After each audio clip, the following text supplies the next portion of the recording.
सब कुछ क्लियर है, जल्दी से अपना कीमती रिप्लाई कर दीजिएगा। ऑल ओके, कहीं से कोई दिक्कत, कोई समस्या, कोई परेशानी तो नहीं है? उसके बाद आपके सेशन की शुरुआत हो जाएगी। अब तक आप लोगों ने जितने भी प्रकार का एग्ज़ाम दिया है, सभी पेपर आपका मस्त गया है। अब ये आपका लास्ट एग्ज़ाम बचा है जिसका नाम है आपका एस9। अपने आज के सेशन को शुरुआत करने से पहले एक बार आप रिप्लाई कर देंगे, ऑल ओके, कहीं से कोई दिक्कत, कोई समस्या, कोई परेशानी तो नहीं है? उसके बाद आपका यह सेशन प्रारंभ हो जाएगा। अभी-अभी आपका सारा विषय अब समाप्त हो चुका है, लास्ट विषय आपका बचा हुआ है एस9। एस9 एक प्रकार का ऐसा विषय है जहाँ पर आपको विभिन्न प्रकार के विषय जैसे कि आपका गणित, विज्ञान, सामाजिक विज्ञान, अंग्रेजी, हिंदी, संस्कृत, मैथिली और उर्दू, बांग्ला कोई मित्र का होगा नहीं। इन तमाम प्रकार के विषयों का ऑलरेडी आपके एप्लीकेशन पर मैंने क्या किया था, नोट्स को प्रोवाइड किया था। क्योंकि यहाँ पर कोई एक विषय नहीं है, विभिन्न प्रकार का विषय है और एस9 ही आपका एक ऐसा विषय वस्तु है। क्योंकि आपने देखा होगा आपके बहुत सारे ऐसे मित्र होंगे जिनके पास में मेरा पुराना 6 साल 7 साल पहले का नोट्स जो है प्रिंट आउट होकर दौड़ रहा होगा, मगर किसी के भी पास में एस9 का नोट्स नहीं होगा, क्योंकि एस9 के नोट्स का आज तक मैंने प्रिंट का ऑप्शन दिया ही नहीं। इस विषय को लिखने के लिए, क्योंकि अभी तक आप लोगों ने विभिन्न प्रकार के विषय का एग्जाम दिया है, अब आपके पास में इतना अनुभव हो चुका है कि आपको किसी भी प्रकार के विषय को लिखने में परेशानी नहीं होगी। एस9 आपका एक प्रकार का ऐसा विषय है जहां पर आपको मुख्य तौर से ध्यान में रखना है उच्च प्राथमिक स्तर पे आपका टॉपिक भी सही रहेगा। आप जितने ही प्रकार के टॉपिक को अभी तक आपने पढ़ा है सारा वही टॉपिक रहेगा, परंतु उसके लिए मैंने एक समाधान निकाल कर लाया हूं। उसे आराम से बैठ के समझिए और अपने एग्जाम में क्या कीजिएगा, आंधी आंधी उड़ाने का काम कीजिएगा।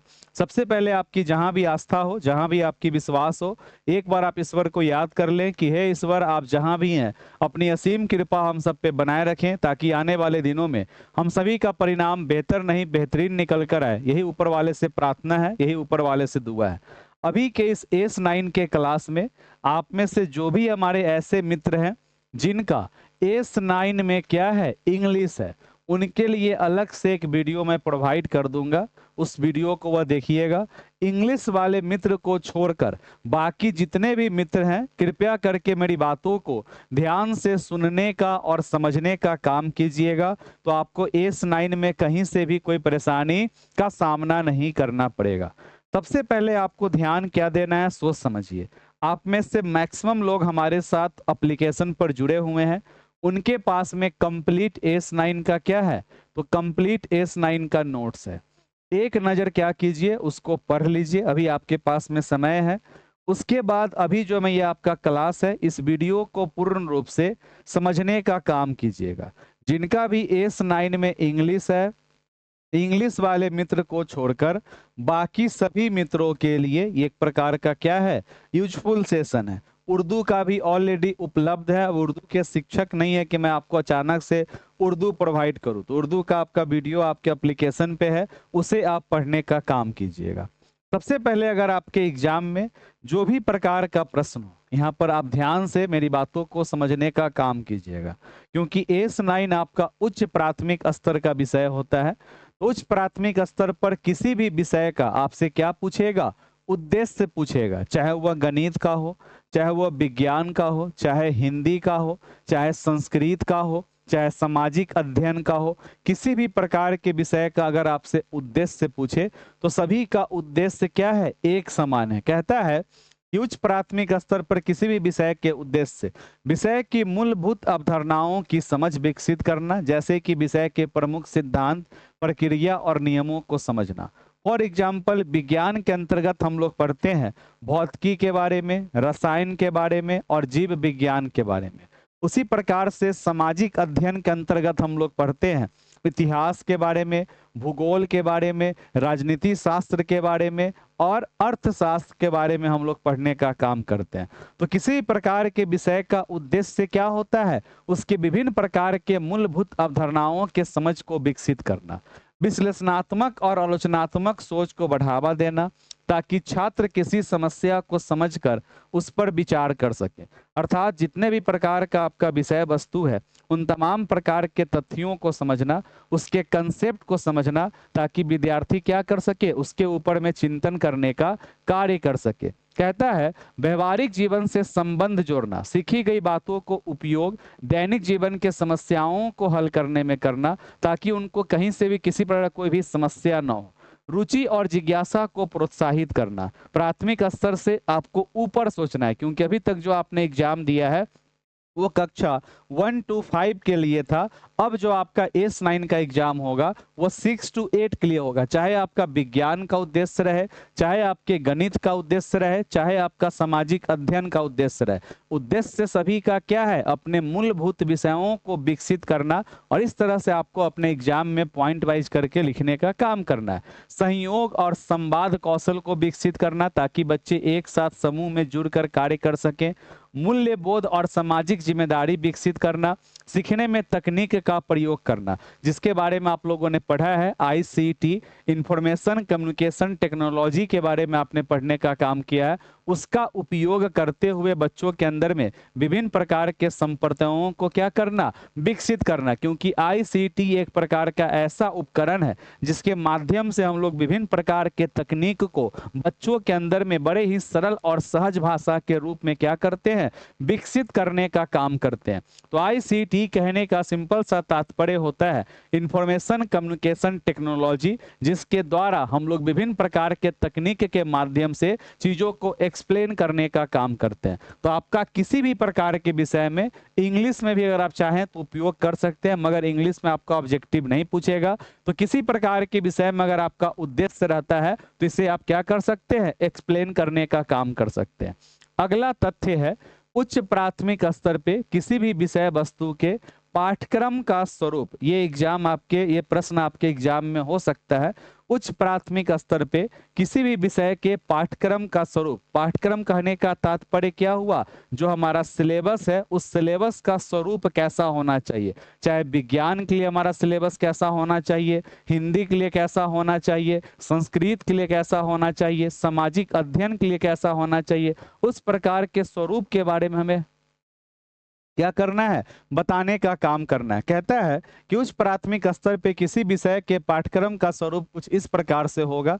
विषय की प्रमुख अवधारणाओं का चयन करना, क्रमिक विकास अर्थात विषय की कठिनाई धीरे धीरे बढ़ती है, आसान से कठिन और अज्ञात से अज्ञात की ओर ले जाता है। सीखने के उद्देश्य का स्पष्ट उल्लेख अर्थात हमारे विषय वस्तु का जो हमारा पाठ्यक्रम है उसका मूल उद्देश्य क्या होना चाहिए, कि जो भी पॉइंट हो उसका उद्देश्य क्या है, पूर्ण रूप से क्लियर होना चाहिए। गतिविधि आधारित शिक्षा अर्थात जितने भी प्रकार के हमारे टॉपिक हैं उसके लिए हमें अपने कक्ष में बच्चों के साथ में क्या करना चाहिए, गतिविधि का आयोजन करना चाहिए।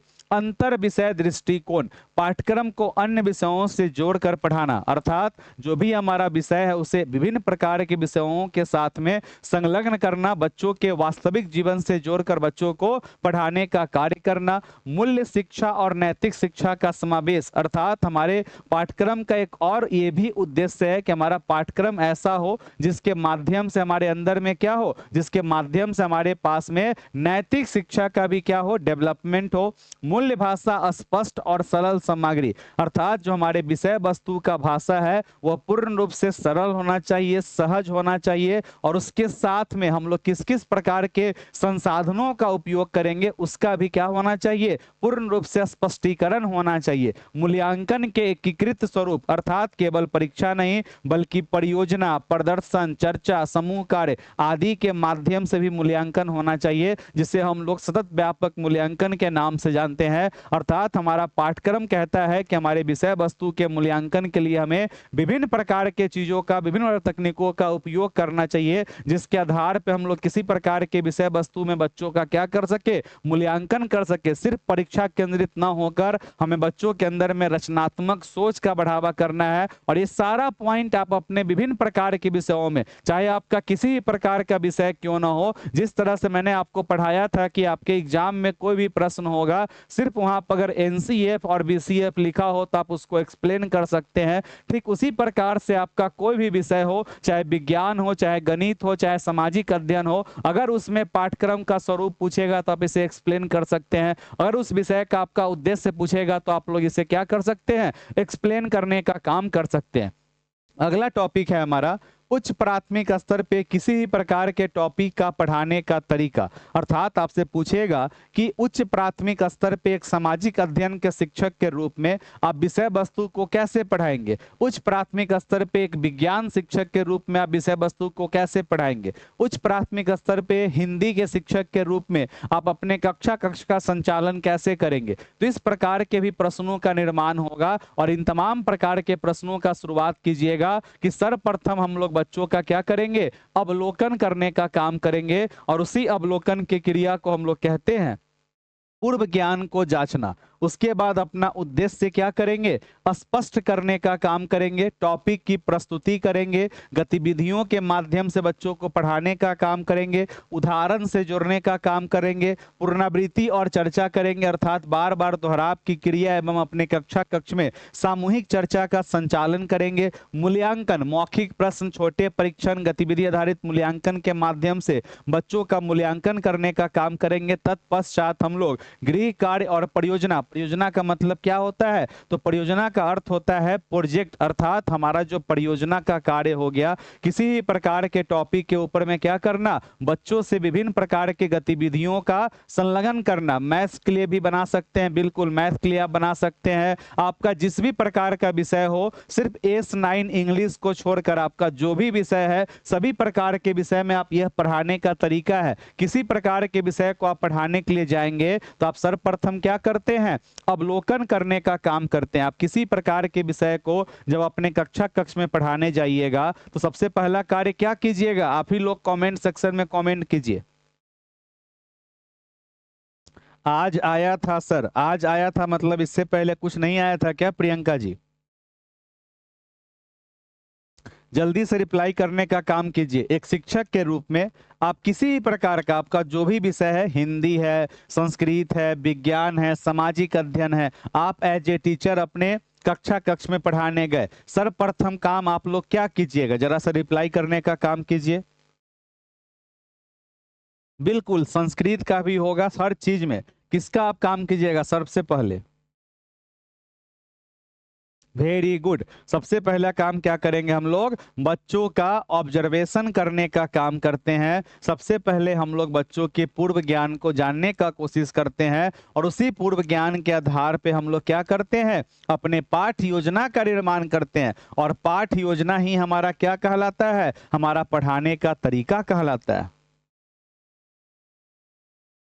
पाठ योजना ही क्या कहलाएगा, तो हमारा पढ़ाने का तरीका कहलाएगा। और पाठ योजना के अंतर्गत ही हम लोगों ने पढ़ा है सबसे पहले अवलोकन का क्रिया अर्थात बच्चों के पूर्व ज्ञान को जानना, फिर अपने उद्देश्य को क्लियर करना, टॉपिक की प्रस्तुति करना, गतिविधियों के माध्यम से पढ़ाना, उदाहरण के साथ जोड़ना, तत्पश्चात पुनरावृत्ति या दोहराव करना एवं सामूहिक चर्चा का आयोजन करना, फिर हमारा मूल्यांकन, फिर दत्त कार्य और परियोजना। परियोजना का मतलब होता है किसी प्रकार के टॉपिक को देकर उससे बच्चों के ऊपर में क्या करवाना, तो बच्चों से अभिव्यक्ति करवाना, चाहे बच्चा किसी भी स्वरूप में अभिव्यक्ति करने का काम करे। तो आपके एग्जाम में चाहे आपका किसी भी विषय का एग्जाम हो, सारा का सारा विषय S9 का क्या कहलाएगा, तो उच्च प्राथमिक स्तर का कहलाएगा। और उच्च प्राथमिक स्तर पे किसी प्रकार के टॉपिक को पढ़ाने का जो हमारा तरीका होगा, तो इसी तरीका को क्या करेगा वह, तो फॉलो करने का काम करेगा। अगला कहता है कि उच्च प्राथमिक स्तर पे सीखने के प्रमुख संकेतक। अब आज ही मैंने आपको पढ़ाया था सीखने के संकेतक। सीखने के संकेतक कहने का तात्पर्य होता है, जैसे कि मान लीजिए विज्ञान का सीखने का संकेतक क्या होगा, तो जब विज्ञान के विभिन्न प्रकार के विषय जैसे कि भौतिकी, रसायन, जीव विज्ञान, फिजिक्स, केमिस्ट्री, बायोलॉजी, इन तमाम प्रकार के तथ्यों को बच्चा जब समझना प्रारंभ कर देगा तो उसी को हम लोग उसका क्या कहेंगे, सीखने का संकेतक कहेंगे। सामाजिक अध्ययन में जब बच्चा विभिन्न प्रकार के विषय हिस्ट्री, ज्योग्राफी, सिविक्स, इकोनॉमिक्स, उसके वर्ड को समझना प्रारंभ कर देगा तो वही उसका सीखने का संकेतक कहलाएगा। भाषा में चाहे आपका हिंदी हो, चाहे आपका संस्कृत हो, चाहे आपका मैथिली हो, चाहे आपका उर्दू उर्दू हो। भाषा का सीखने का संकेतक क्या कहलाएगा कि जब बच्चा लैंग्वेज स्किल, जिसे हम लोग भाषा कौशल के नाम से जानते हैं, उसके तमाम प्रकार के क्रियाओं को करना जब वह प्रारंभ कर देगा तो ये उसका क्या कहलाएगा, तो सीखने का संकेतक कहलाएगा। तो ही कहता है कि उच्च प्राथमिक स्तर पर सीखने के प्रमुख संकेतक इस प्रकार से होते हैं। सबसे पहला ज्ञान और समझ, सोचने और विश्लेषण करने की क्षमता, अभिव्यक्ति कौशल, कौशल आधारित प्रदर्शन, सहयोग और सहभागिता, सीखी गई बातों को जीवन से जोड़ना और नवाचार और रचनात्मकता की बात करेंगे। इसी को हम लोग क्या कहते हैं, सीखने का संकेतक कहते हैं। अब आपसे विज्ञान में पूछे तब, या फिर मान लीजिए गणित में हम लोगों ने क्या पढ़ा है, कुछ प्राथमिक स्तर पे जितने भी प्रकार के हमारे विषय वस्तु हैं, चाहे वो हमारा संख्यात्मक ज्ञान हो, चाहे हमारा बीज गणित का ज्ञान हो, चाहे हमारा ज्यामिति का ज्ञान हो, इन तमाम प्रकार की क्रियाओं को जब बच्चा करना प्रारंभ कर दे तो वही क्या कहलाएगा, बच्चे का सीखने का संकेतक के नाम से जाना जाएगा। कुछ प्राथमिक स्तर पे किसी भी प्रकार के विषय वस्तु को बच्चे ने सीखा कि नहीं सीखा, उसके सीखने के संकेतक इस प्रकार से होते हैं। सबसे पहला हमारा होगा ज्ञान और समझ होगा, फिर सोचने और विश्लेषण करने की क्षमता होगी, फिर अभिव्यक्ति कौशल होगा, फिर कौशल आधारित प्रदर्शन होगा, सहयोग और सहभागिता होगा, और सीखी गई बातों को जीवन से जोड़ना, तत्पश्चात हमारा नवाचार और रचनात्मकता होगा। इसके बाद रचनात्मकता का मतलब क्या होता है, विभिन्न चीजों का क्रिएट करना, निर्माण करना, क्योंकि हम सभी लोगों ने पढ़ा है कि बच्चे क्या होते हैं, स्वयं से अन्वेषण करने का काम करते हैं।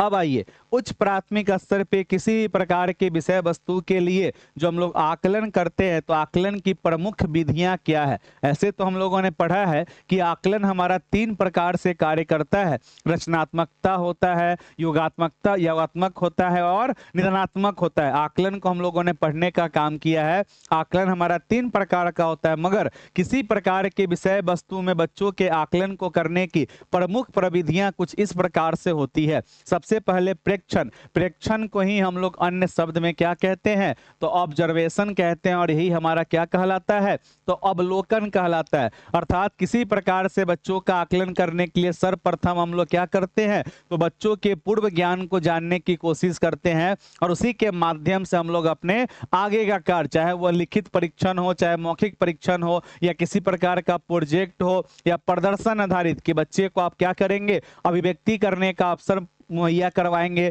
स्व मूल्यांकन और सह मूल्यांकन। स्व मूल्यांकन का मतलब होता है कि जब कोई विद्यार्थी स्वयं से स्वयं के बारे में सोचना प्रारंभ कर दे तो वह उसका कहलाएगा स्व मूल्यांकन, और सह मूल्यांकन का मतलब होता है अपने मित्रों के साथ समाहित होकर चीजों को समझना। सहभागिता और आधारित मूल्यांकन, अर्थात इसी को हम लोग कहते हैं पीयर टू पीयर लर्निंग, कि एक मित्र दूसरे मित्र का क्या कर रहा है, मदद करने का कार्य कर रहा है, वही कहलाएगा सहभागिता पर आधारित मूल्यांकन, कि एक दूसरे के साथ सहपाठियों के साथ मिलकर मूल्यांकन करने की प्रक्रिया ही क्या कहलाएगी, तो सहभागिता पर आधारित मूल्यांकन कहलाएगा। और ये कुछ प्रविधियां हैं किस चीज का, तो आकलन करने का। तो आपके उच्च प्राथमिक स्तर पे चाहे गणित का बात करें, चाहे विज्ञान का बात करें, चाहे सामाजिक अध्ययन का बात करें, चाहे हिंदी का, चाहे संस्कृत का, चाहे उर्दू का, उन तमाम प्रकार के प्रश्नों में अगर आकलन की बात होगी तो आकलन का शुरुआत कहां से होगा, तो इसकी शुरुआत होगी प्रेक्षण को ही हम लोग क्या कहेंगे,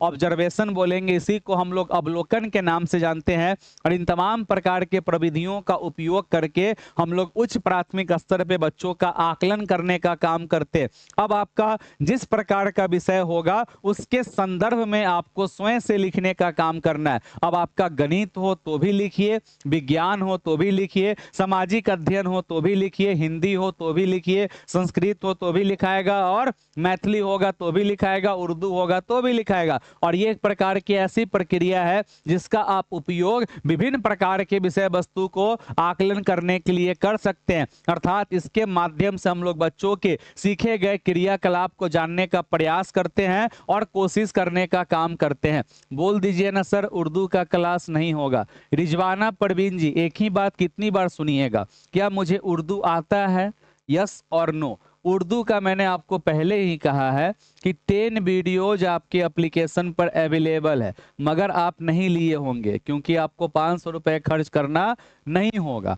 तो ये चीज मैंने पहले ही बताया, उर्दू के शिक्षक का पर क्लास का चार्ज होता है, चार्ज आप पे करेंगे नहीं तो हम अपने स्तर से जो हम स्वयं मेहनत कर सकते हैं वो हम आपको 100% करवा सकते हैं, किसी और से हम नहीं करवा सकते हैं। तो ये आपके एप्लीकेशन पर अवेलेबल है, परंतु आपने लिया नहीं होगा, तो इसमें इतना पूछने की क्या जरूरत है कि बोलिए ना बोलिए ना। इस बात को तो हम कितनी बार बोल चुके हैं, हम वही इंसान हैं, हम जो भी बोलते हैं एकदम सामने सामने बोलते हैं, आंखों में आंख डाल के बोलते हैं।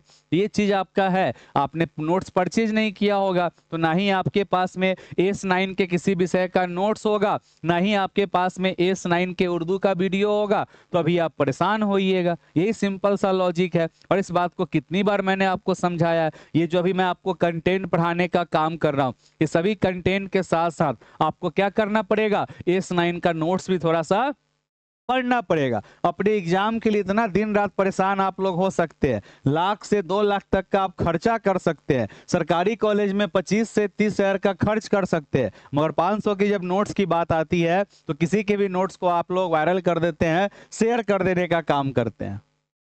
चलिए आइए अपने पढ़ाई के ऊपर में, इन तमाम बातों को छोड़िए, एग्जाम का समय है, तथ्यों को समझने का काम कीजिए। तो आकलन की प्रमुख प्रविधियां पूछेगा तो भी आप लिख सकते हैं। जितने भी प्रकार के आपके विषय वस्तु हैं, सभी प्रकार के विषयों में आपका यह चीज क्या रहेगा, उपयोगी रहेगा। एक आपका और पॉइंट है, और वह पॉइंट है उच्च प्राथमिक स्तर पे सीखने की योजना का निर्माण। ये सब जो आप टॉपिक देख रहे हैं, जैसे कि आपका सीखने का संकेतक हुआ, इसे आपने पहले से पढ़ रखा है, सीखने का योजना हुआ, इसे आपने पहले से पढ़ रखा है, या विभिन्न प्रकार की आकलन की प्रक्रिया हुई, इसे भी आपने पढ़ रखा है। बस अंतर क्या होगा, तो थोड़ा सा अंतर होगा कि आपने जो पढ़ रखा है सो प्राथमिक स्तर के लिए पढ़ रखा है, और कल अब जो आपका एग्जाम है एस9 का, उसमें क्या होगा आपका, तो उच्च प्राथमिक स्तर पे होगा। तो इसीलिए मैंने ऊपर में लिखा है एक लाइन को, आपने शायद ध्यान नहीं दिया, कि उच्च प्राथमिक स्तर पर सीखने की योजना का निर्माण की प्रक्रिया। अब सीखने का योजना को ही हम लोग क्या बोलते हैं, पाठ योजना बोलते हैं। क्या बोलते हैं, पाठ योजना, या सीखने की योजना के नाम से जानते हैं। और पाठ योजना का तात्पर्य क्या होता है, किसी भी प्रकार के विषय को, किसी भी प्रकार के विषय को आप अपने कक्षा कक्ष में किस प्रकार से पढ़ाने का कार्य करेंगे, उसी को हम लोग पाठ योजना के नाम से जानते हैं। पाठ योजना का तात्पर्य होता है एक शिक्षक के रूप में आप अपने कक्षा कक्ष में पढ़ाने से पूर्व जिस योजना का निर्माण करते हैं, उस योजना को ही हम लोग पाठ योजना के नाम से जानते हैं। पाठ योजना एक प्रकार की ऐसी प्रक्रिया है जिसके माध्यम से एक शिक्षक अपने कक्षा कक्ष में किसी भी प्रकार के टॉपिक का शुरुआत करने से पहले यह एक प्रकार का योजना बना पाता है कि हमें किस तरह से शुरुआत करना है। यह पाठ योजना शिक्षक को मदद करता है अपने टॉपिक को बेहतरीन तरीके से प्रस्तुत करने में। पाठ योजना मदद करता है शिक्षक को अपने अभ्यर्थियों को समझने के लिए। इसके लिए सर्वप्रथम हम लोग अपने कक्षा कक्ष में क्या करते हैं, तो बच्चों के पूर्व ज्ञान को जानने की कोशिश से भी पहले अपने टॉपिक का चयन करते हैं कि अगर मुझे जोड़ पढ़ाना है, या मुझे विज्ञान का कोई टॉपिक पढ़ाना है, या सामाजिक अध्ययन का कोई टॉपिक पढ़ाना है, तो उस टॉपिक का पहले हम चयन करेंगे और उस टॉपिक से संबंधित जो भी बेसिक आइडियाज एक बच्चे के पास में होना चाहिए उसे जानने की कोशिश करेंगे। वही हमारा क्या कहलाता है, तो पूर्व ज्ञान कहलाता है। और इसी पूर्व ज्ञान को हम लोग क्या कहते हैं, उसी पूर्व ज्ञान को हम लोग कहते हैं अवलोकन करना। क्या कहते हैं, अवलोकन करना। सीखने के उद्देश्य को तय करना, शिक्षण सामग्री और संसाधनों का चयन करना, शिक्षण विधियों का चयन करना, गतिविधियां और शैक्षिक क्रियाएं, मूल्यांकन विधि तय करना, पुनरावृत्ति और शंका समाधान। शंका का मतलब क्या हुआ कि विज्ञान विषय में जिज्ञासा और शंका ही क्या होता है, उस विषय का आधार होता है। और तत्पश्चात हम लोग दत्त कार्य देते हैं या किसी प्रकार का प्रोजेक्ट देते हैं, और इसी को हम लोग कहते हैं सीखने का योजना। मैं ध्यान से आपको फिर से रिकॉल करवा देता हूं कि इस तरह से हम लोगों ने पढ़ने का काम किया कि आपके एस9 में किसी भी प्रकार का विषय हो, अगर उसके उद्देश्य की बात होगी तो ये सारा का सारा क्या हो गया, किसी प्रकार के विषय में, चाहे विज्ञान हो, चाहे गणित हो, चाहे हिंदी हो, चाहे सामाजिक अध्ययन हो, सभी प्रकार के विषय के उद्देश्य में आप इसको क्या कर सकते हैं, लिखने का कार्य कर सकते हैं। अगर आपके एग्जाम में किसी भी प्रकार के विषय के पाठ्यक्रम का स्वरूप पूछे, चाहे गणित का पूछे, चाहे विज्ञान विज्ञान का पूछे, सामाजिक अध्ययन का पूछे, हिंदी का पूछे, संस्कृत का पूछे, मैथिली का पूछे, और उर्दू का तो अपना क्या होगा, लिपि ही अलग होता है। तो सभी चीज में आप पाठ्यक्रम के स्वरूप में आप इसे क्या कर सकते हैं, रिप्रेजेंट करने का काम कर सकते हैं। उच्च प्राथमिक स्तर पे एक शिक्षक के रूप में किसी भी प्रकार के टॉपिक का प्रश्न आपका बनेगा कि एक विज्ञान शिक्षक के रूप में आप अपने कक्ष में टॉपिक की शुरुआत कैसे करेंगे, एक सामाजिक अध्ययन शिक्षक के रूप में आप टॉपिक की शुरुआत कैसे करेंगे। तो इन तमाम प्रकार के प्रश्नों में टॉपिक का शुरुआत करने का क्रिया क्या है, यहाँ पर अवेलेबल है। इसके बाद मैंने आपको बताया उच्च प्राथमिक स्तर पे सीखने के संकेतक, जो कि ये सभी क्या हो गए, आपके संकेतक हो गए। उसके बाद हम लोगों ने पढ़ा आकलन की प्रमुख विधियां के बारे में, हर एक प्रकार के विषय में ये क्या रहेगा, आपका उपयोगी रहेगा। उसके बाद हम लोगों ने पढ़ा था उच्च प्राथमिक स्तर पे सीखने की योजना का निर्माण, और इन तमाम प्रकार के पॉइंट के साथ साथ में क्या कीजिएगा, S9 का जो आपका नोट्स है उस नोट्स को भी एक नजर क्या करना है, आपको पढ़ने का काम करना है। फिर आपका सारा का सारा डाउट क्या हो जाएगा, खत्म हो जाएगा। समय आपके पास में बहुत है, आराम से क्या करें, पढ़ने का काम करें, और आपको आपके एग्जाम के लिए ऑल दी बेस्ट।